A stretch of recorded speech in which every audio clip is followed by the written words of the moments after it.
Section 2, Inexhaustible and Renewable Energy Resources. This is Mr. B, joined by Kevin DeShane. Yeah, and we are doing a screencast of this section to read it for you so you can just sit back and enjoy. Inexhaustible energy resources. How soon the world runs out of fossil fuels depends on how they are used and conserved. Fortunately, there are inexhaustible energy resources. These resources of energy are constant and will not run out in the future as fossil fuels will. Inexhaustible energy resources include the sun, wind, water, and geothermal. Over to you, Kevin. Energy from the sun.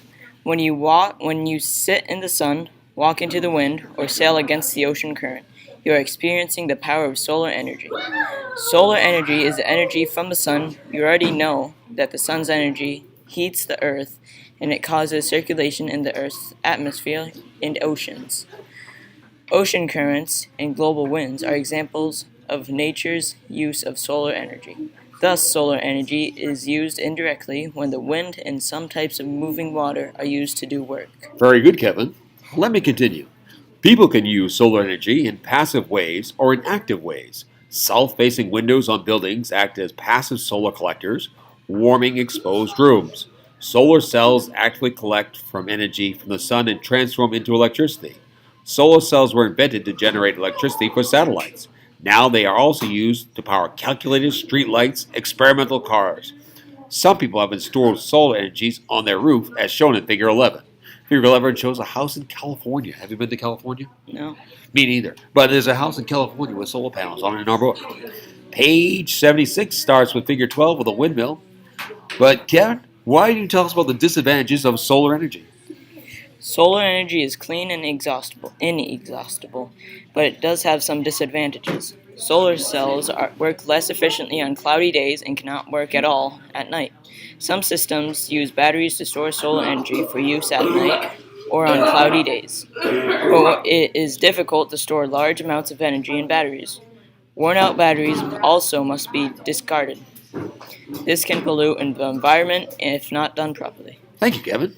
Now let's talk about energy from wind.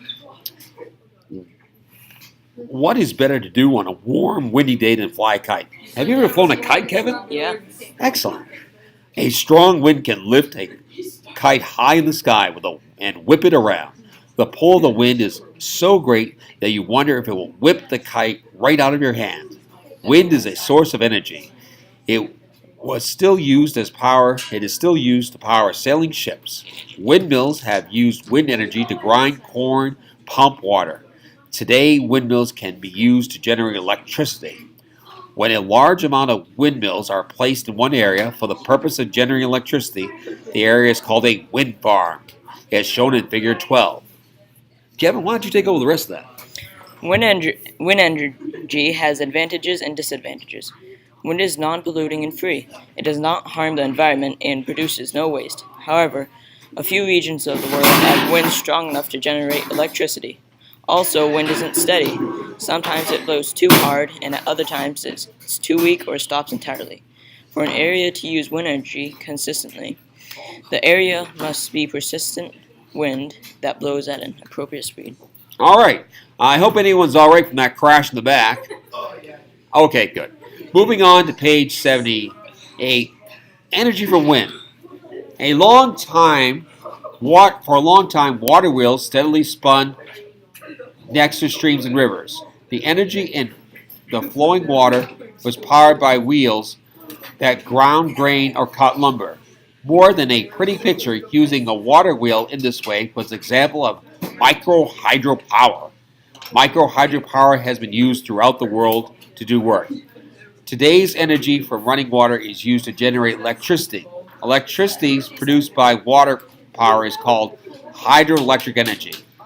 To generate electricity from water running in a river, a large concrete dam is built to retain water, as illustrated in Figure 13. There it is, Hoover Dam, the big one. A lake forms behind the dam. As water is released. Force turns turbines at the base of the dam. The turbines then turn generators to make electricity.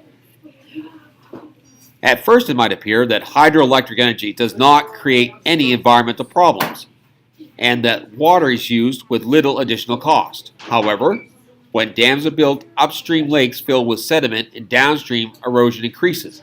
Land above the dam is flooded and wildlife habitats are damaged. That's terrible, isn't it? Yeah. All right. What are you Energy doing? from the earth. We're doing a screen recording. So, Kevin, why don't you take over reading that? Did you hear my thing? Erupting volcanoes and geysers, like Old Faithful, are examples of geothermal energy in action. The energy that causes volcanoes to erupt or water to shoot up as a geyser also can be used to generate electricity.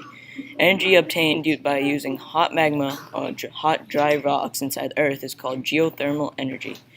Bodies of magma can heat large reservoirs of water.